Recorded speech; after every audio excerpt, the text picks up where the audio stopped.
आपका जीवन क्या है अभी तक आप इसे जान नहीं पाए। आप सब बहुत परेशान हो और मैं आपकी परेशानी बेहतर समझता हूं, इसलिए दुर्दशा का मिला पूर्ण होते होते आपके पास तक आ पहुंचा। इस जगह पे, इस स्थान पे जो भी सजावट है, अच्छी या बुरी, ये किसकी बदौलत है? किसी मोहल्ले वाले के कारण है, किसी सरकार के कारण है, या किसी पुलिस वाले के कारण है, प्रशासन के कारण है, या बिल्डिंग का जो मालिक है उसके कारण है? आपको भी नहीं, ये सब हमने बनाया। बिल्कुल ठीक है। ये आपका दफ्तर, आपकी जगह, आपका स्थान, आपका घर जैसा भी है, अगर सुंदर है तो इसके कारक आप। अगर कोई चीज किसी को पसंद है, आपको पसंद नहीं आ रही, इसकी जिम्मेदारी भी आपकी है, क्योंकि इसके हर चीज का चुनाव आपने किया है, जाने में या अनजाने में। तो ये चीज खराब निकल गई, पसंद तो आप ही नहीं की। उसका जितना जीवन था, जितनी कीमत थी, उसने उतना आपका साथ दिया। जिसको आप कूड़ा कहते हो, कचरा कहते हो, कबाड़ कहते हो, वो सब भी आप ही की पसंद है। इसका आशय ये है कि आपके जीवन में जो कुछ भी हो रहा, उसके कारक सिर्फ आप। ये बस समझना, ये कोई भगवान बैठ करके आपके जीवन को खराब कर रहा। बहुत से लोग ये कहते हैं कि जो भगवान की मर्जी है, भगवान की मर्जी से हो रहा। भगवान की मर्जी से कुछ नहीं हो रहा, भगवान की मर्जी से तो व्यवस्था चल रही। विधाता ने तो विधान बना दिया। जो आपका जीवन बना या बिगड़ा, जाने और अनजाने में कारण आप हो, क्योंकि आप यहां पर कर्मों के विधान में बंधे हैं। अगर आपके जीवन से सुगंध आ रही, खुशबू आ रही, आपका जीवन चहक रहा, महक रहा, उल्लासित है, तो इसका सीधा सा अर्थ यह है कि आपका अपने कर्मों पर नियंत्रण है। आपने स्वयं पर काबू रखा है और पिछले कर्मों पर भी आपका नियंत्रण था, जाने या अनजाने में। आपने अच्छा किया, आपको वही भोगना है, बुरा किया वही। जो करोगे वही मिलेगा। आपके जीवन में अगर कष्ट है, पीड़ा है, दुख है, काम नहीं बन रहे हैं, तो इसके कारक भी आप ही हो, आप ही का किया धरा है। आप कहते हो मेहनत बहुत करते हैं, फल नहीं मिलता। क्यों करते हो मेहनत? मत करो। अगर केवल सिर्फ एक तरफा परिश्रम से सब कुछ होता, तो एक व्यक्ति जो मजदूरी करता है वो करोड़पति होता, और जो सुबह दफ्तर में 12-1 बजे जो कंपनी का CEO MD 11-12-1 बजे पहुंचता, वो भी कौन? सिर्फ श्रम की ही दरकार नहीं है, श्रम की दिशा भी सही होनी चाहिए। श्रम की दिशा भी सही होनी चाहिए। आप कहते हैं तो सुबह से आके शाम तक सही, बहुत मेहनत करते हैं। अगर आपने सेवा नहीं की तो आप कितना भी श्रम करते रहो, कुछ भी आपको बहुत कुछ मिल नहीं सकेगा। ये सेवा नई चीज क्या गई? सेवा सकारात्मक कर्म हो गए। नकारात्मक कर्मों को आप पीड़ा पहुंचाना कह लो, चोरी कहना कह लो, कष्ट देना कह लो, निंदा करना कह लो। सकारात्मक कर्मों को आप सेवा कह लो, आप सहायता कह लो, मदद कह लो। सकारात्मक चिंतन क्या है? प्रशंसा कह लो। आपकी वाणी से जो निकलते हैं वो सब कर्म, आपके विचारों से जो निकलते हैं वो सब कर्म, आपकी नीयत से, मंशा से जो कुछ भी पैदा होता है वो सब कर्म। और जो काया से कर रहे हो तो कर्म ही। 3 प्रकार के कर्म होते हैं, कायिक, वाचिक और मानसिक। काया से, वचन से यानी वाणी से, और विचारों से। अब इसी के बीच सारी की सारी आपकी जीवन की प्रक्रिया विधि हुई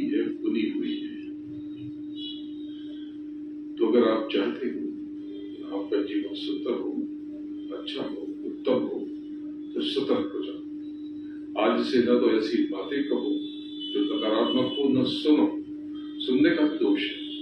आपने रस लेके किसी की निंदा सुनी और बोली कि मुझसे क्या मतलब, तो सुना क्यों आपने? आप वही रोक देते, वही उठ जाते, बोले भाई ये सब बातें आप मुझसे मत कीजिए, खत्म हो गया।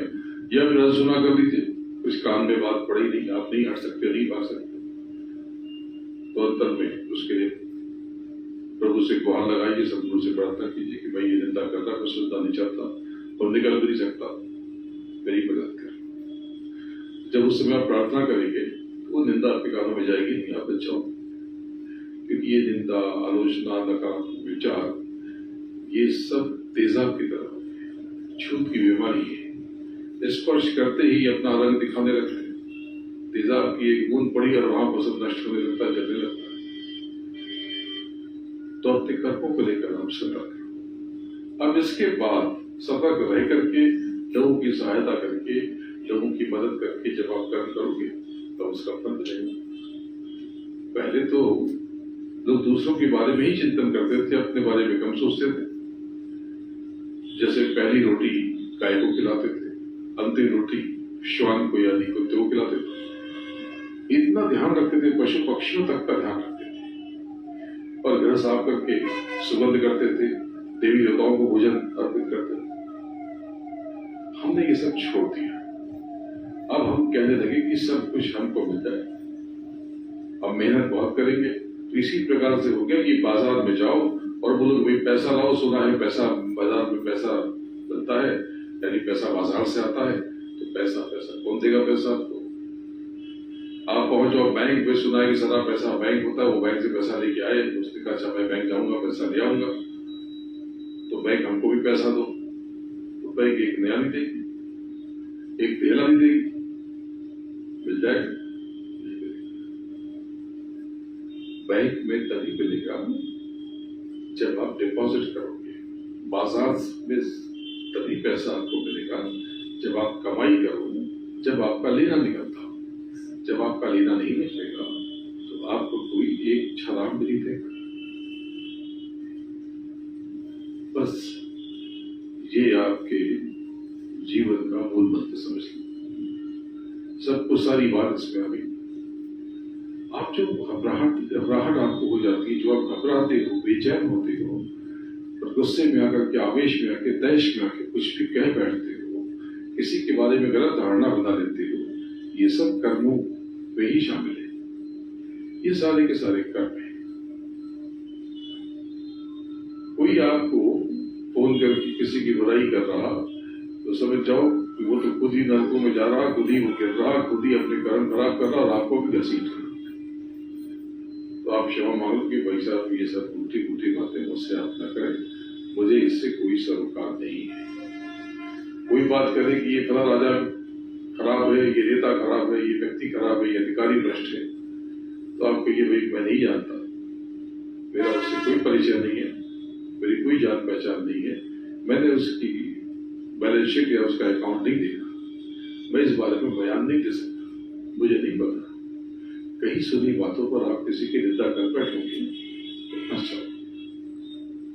एक राजा था, बड़ा न्यायप्रिय था,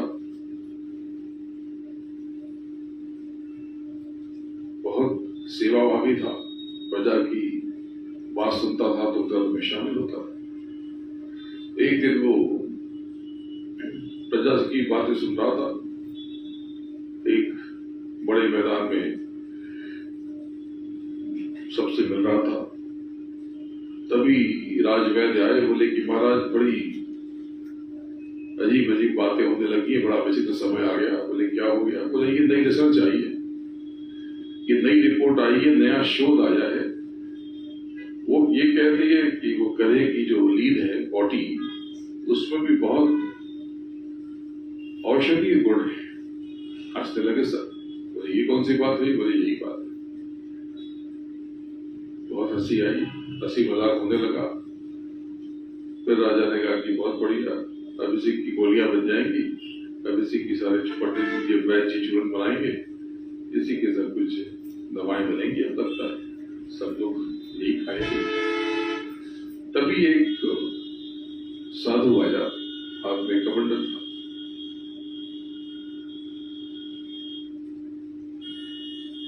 उसने कहा कि जी बताइए क्या सेवा करूं। हंसी मजाक चल ही रहा था, हंसते हुए पूछा। उससे बोला बहुत बीमार हो। बोले बहुत बीमार है, ये लीजिए ये दवा। नीचे गले की रीत पड़ी थी, उसने चुटकी निकाल ली और उसे कमंडल में डाल दी। वो साधु बहुत अपमानित महसूस करने लगा, लेकिन राजा ने दूसरे ही पल उसको अपनी तुरंत उसने आदेश दिया कि भाई इनकी दवा के लिए व्यवस्था करो, इनको खाने पीने भोजन का प्रबंध करो, इनको कोई कष्ट न। लौट आया।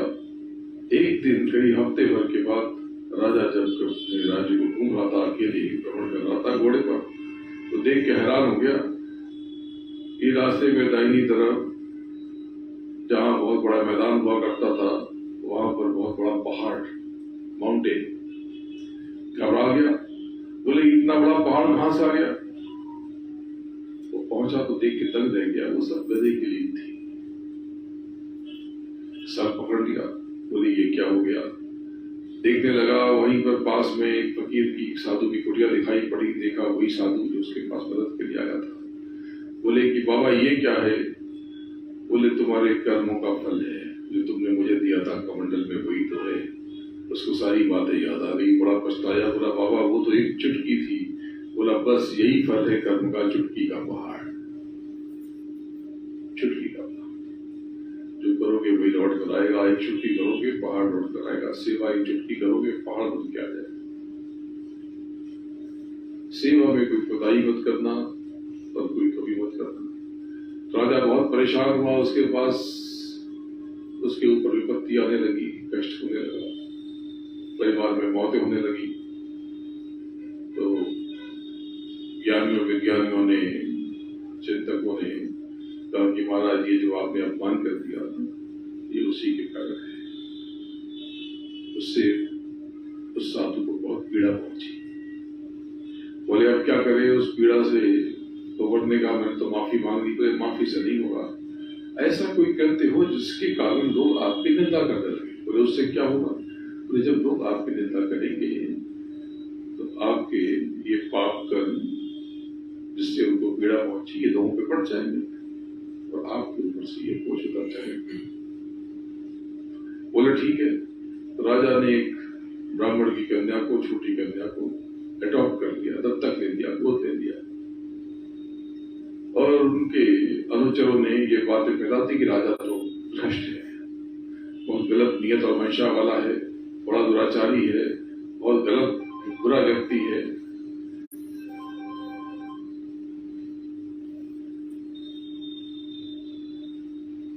बहुत निंदा होने लगी उसकी।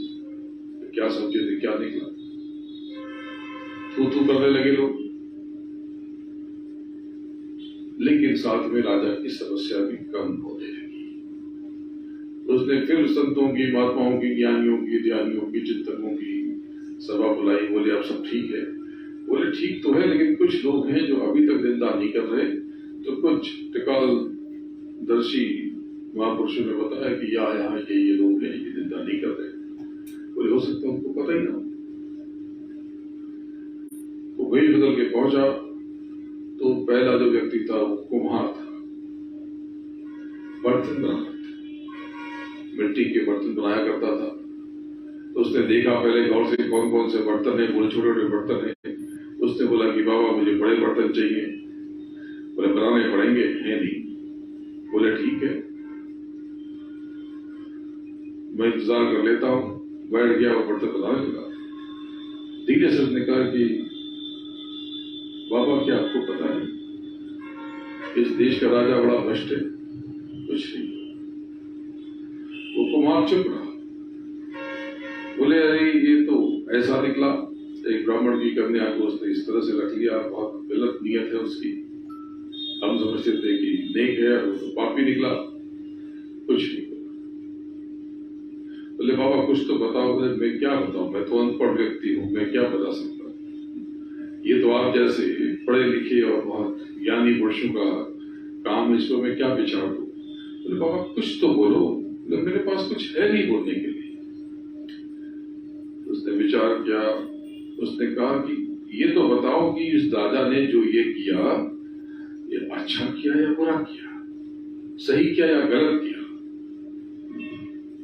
अब वो कुमार जो कि दरअसल पहुंचा हुआ महात्मा था, उसने जोर से चाक घुमाई और जमीन पर डंडा पटका और मुस्कुराया और गंभीर होकर के आंख में आंख डाल करके उसने कहा कि अच्छा किया या बुरा किया, सही के किया या गलत किया, ये तो तुम ही जानो राजन, तुम्हें अपने हिस्से के लिए तो करना पड़ेगा, अपने हिस्से के लिए तो करनी पड़ेगी। किसी के बारे में उल्टे वचन करके आप उसके कर्मों को अपने ऊपर लाद रहे हो और एक दूसरे में पड़ते हो। उसने अच्छा किया या बुरा किया, बाजार का पैसा लेके भाग गया, किसी का पैसा दबा के बैठ गया, हड़प करके बैठ गया, वो जाने, उसके हिस्से के लिए उसे ही खाने दो। अपने कर्मों को लेकर सजग रहो, सतर्क रहो और अपने भीतर प्रभु की तलाश करो। अगर भगवान मिलेगा, जीते जी मिलेगा, पढ़ने के बाद कुछ नहीं मिलता। और एक न एक दिन आप सबको लकड़ी की चिता पर धू धू करके जल जाना है। जो दूसरे धर्मों के लोग हैं उनको सुबह खाक हो जाना है, यानी मिट जाना है। तो आप कहां जाओगे? आपके तो भगवान के पास जाएंगे। कोई मीटिंग फिक्स हुई क्या? अपॉइंटमेंट मिला क्या भगवान का? कैसे पता आपको भगवान के पास जाओगे? मैं बताता हूं आप कहां जाओगे। बाहर देखो, बहुत से परिंदे दिखाई पड़ रहे, कीड़े मकोड़े पशु पक्षी दिखाई पड़ रहे, इन्हीं में से किसी योनियों में चले जाओ। अगर मनुष्य योनि में न गए तो ऐसे ही 84 लाख किसी योनि में चले जाओ। मृत्यु के बाद आपको कोई प्रभु की प्राप्ति नहीं होने वाली। मृत्यु के बाद आप कर्मानुसार एक देह धारण करोगे और बचे हुए कष्टों को ब्याज के साथ ठोकोगे। जो पिछले थे वो तो बचे रह गए, उसको तो दर्राई का पहाड़, चुटकी का पहाड़ भुगतना है। और जो नए आपने कर दिए कर्म, निंदा करके, आलोचना करके, चीख करके, पुकार करके, चोरी करके, छल करके, ये सब आपको भोगना पड़ेगा। ये सब आपको भोगना पड़ेगा। आप खुद ही समझ जाओ और जीवन को अब एक नई दिशा देने की तैयारी करो, जिसमें खुशबू हो, जिससे महक हो, जिसमें आनंद हो, जिसमें सुख हो, शांति हो, समृद्धि हो। और ये होगा सिर्फ सेवा से। दूसरों की चिंता करो, दूसरों के लिए जियो। अपनी कमाई का एक हिस्सा परमार्थ के लिए खर्च करो, एक हिस्सा लोगों की सहायता के लिए खर्च करो और बचे हुए 80% में आप अपना काम करो। ये जो 20% आप दूसरों पर खर्च करोगे परमार्थ करोगे सेवा में, ये आपके लिए 20 गुना फल देंगे। लेकिन अगर आप ऐसा नहीं करोगे तो आप उसी में उलझते रहोगे। बहुत से लोग कहते हैं कि 10% तो बहुत ज्यादा है, 20% तो बहुत ज्यादा है। तो भाई ऐसा कौन सा काम है जो 80% पे नहीं होगा, इसी 10-20% पे होगा? आप सब विचार करो। जो समृद्ध कौमें हैं वो अपनी कमाई का 10वां हिस्सा, वो दशवां कहती है, दसवंध कहती है, दशांश कहती है, दशांश कहती है, वो परमार्थ के लिए और मदद के लिए जरूर निकालती है। तो अपनी कमाई का 10वां हिस्सा अच्छी कार्यों के लिए अलग करो और अपने भीतर उतर करके किसी महापुरुष की तलाश करो जो आपको भगवान की प्राप्ति का रास्ता बताए, प्रभु की प्राप्ति का मार्ग बताए। आप उसकी तलाश करके, उससे दशा लेकर के अपने भीतर बैठ करके नाम की कमाई करो, प्रभु की प्राप्ति करो और उस जीवन को सफल करो। सहज रहो, सकारात्मक रहो। जो सोचोगे वो हो जाओगे। आप जैसा चिंतन करोगे आपका जीवन वैसे ही हो जाएगा। आपके जैसे भी विचार हैं वो आपके जीवन के नीति नियंता है, निर्माता बन जाते हैं। आपके विचारों में बहुत शक्ति है। आपके विचार आपको सम्मोहित कर लेते हैं और जिस तरह का चिंतन वैसे आपको बना देते हैं। अगर आपको लगता है कि जीवन कष्टमय है, बार बार कहोगे कष्ट कष्ट कष्ट, आपके भीतर से किरणें निकलेंगी, आपकी कर्मों की दिशा आपको और कष्ट में उलझा देगी। आप कहोगे आनंद है, आनंद है, आनंद है, सुख है, सुख है, सुख है। तो बस आपके जीवन में आनंद, सुख और शांति आ जाएगी। आप बोलोगे ये अच्छे, सब अच्छे, संसार अच्छा, संसार अच्छा हो या ना हो, आप अच्छे से अनुभव होगे। दूसरों की सराहना करोगे, आपकी सराहना होगी। दूसरों की निंदा करोगे, आपकी निंदा होगी।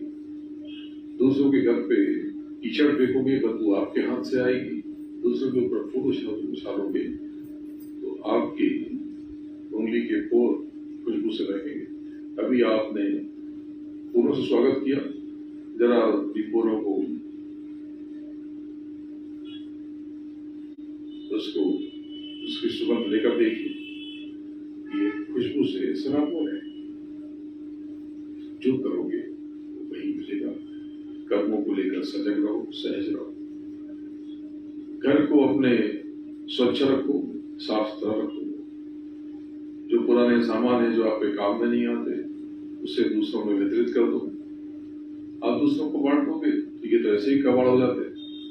प्रभु आपको और अच्छी और बेहतर और नए और उत्तम वस्तुएं प्रदान करेंगे। तो अपने कर्मों को लेकर सजग रहो, सतर्क रहो। अपने कर्मों की जिम्मेदारी लो। जो आपको मिला है उसके लिए धन्यवाद दो, मालिक का शुक्रिया अदा करो, प्रभु का, भगवान का। और जो नहीं मिला है उसके लिए शोक मत बनाओ, क्योंकि आपका जीवन जैसा भी है बहुत सुंदर है। जो आपने किया था उसमें यही मिल सकता था, इससे अच्छा नहीं मिल सकता था। अगर आपके जीवन में कष्ट है तो धन्यवाद दो, मालिक और ज्यादा कष्ट नहीं हुआ, क्योंकि आपसे भी अधिक कष्ट भी संसार में लोग हैं। और अगर आपके जीवन में कुछ अच्छा है या ठीक है तो भगवान को धन्यवाद दो, क्योंकि आपका जीवन बहुत बेहतर है। क्योंकि संसार में लोग बहुत कष्ट में रहते हैं, बहुत दुख में रहते हैं। तो आपका जीवन चाहे जैसा है, अच्छा है या बुरा है, आप ये समझ लो जो आपने चुकाया है उसमें सबसे अच्छी चीज मिली है। इससे अच्छा ये हो नहीं सकता था। अगर आप नौकरी करते हो तो ये सबसे बेहतर है, आप व्यापार करते हो सबसे बेहतर है। आपको अगर कष्ट है सबसे बेहतर है, ज्यादा कष्ट हो सकता था। आपके जीवन में आनंद है तो सबसे अच्छा आनंद है, इससे बेहतर कुछ हो नहीं सकता था। जब आप ये विचार रखोगे तो आपके भीतर सुकून आ जाएगा और आपको अपने आसपास सब कुछ अच्छा लगने लगेगा, क्योंकि आपके चिंतन की दिशा बदल जाएगी, सकारात्मक हो जाएगी। जब आपके चिंतन की दिशा बदल जाएगी आपके जीवन में आनंद बढ़ जाएगा और आप खुशी से तलपतर हो जाओगे। नित्य प्रभु को, सदगुरु को शुक्रिया अदा करो, शुक्राना अदा करते रहो और अपने घर को खुशबू से, यानी धूप से या अगरबत्ती से या किसी और प्रकार के सुगंधित पदार्थों से सुगंधित रहो। ये क्या चीज हो गई? ये उसी प्रकार से जैसे पशु पक्षी को भोजन रख देते हो, आप पक्षियों को दाना डालते हो, परिंदों को आप पानी रखते हो, गाय को आप सादी पानी देते हो, रोटी खिलाते हो, घास खिलाते हो, पौधों से पदार्थ खिलाते हो, आप दान पुण्य करते हो, गरीबों को भोजन कराते हो। इसी प्रकार से आप लिंग शरीर में जो शक्तियां, जिनको आप देवी कहते हो, देवता कहते हो, यक्ष कहते हो, सिद्ध कहते हो, चारण कहते हो, नाग कहते हो, भुजंग, किन्नर, योगिनी, यक्षिणी, जो कुछ भी कहते हो, ये सब उनको आप भोजन देते हो। तो अपने जीवन में सहज रहो, सरल रहो, प्रसन्न रहो, धन्यवाद देते रहो और अपने जीवन को सार्थक करते रहो। नाम की कमाई करो और अपने भीतर बैठे प्रभु से साक्षात्कार करो, उसका दर्शन करो, यानी प्रभु को जीते जी प्राप्त करो। वरना एक दिन ये जीवन खत्म हो जाएगा और आपके देह को आग के हवाले कर दिया जाएगा, जब कुछ ही देर में एक दूध उबर के जल जाएगी और इतनी बड़ी आपकी 5, 5.5, 6 फीट की काया एक छोटे से लोटे में समझ। अभी भी वक्त है, अभी भी कुछ नहीं बिगड़ा, अभी भी जाग जाओ।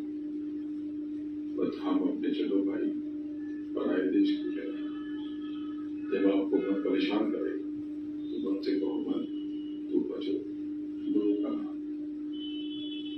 वेयर से आपको ये तन मिला है, इसके महत्व को समझो। बोलो जय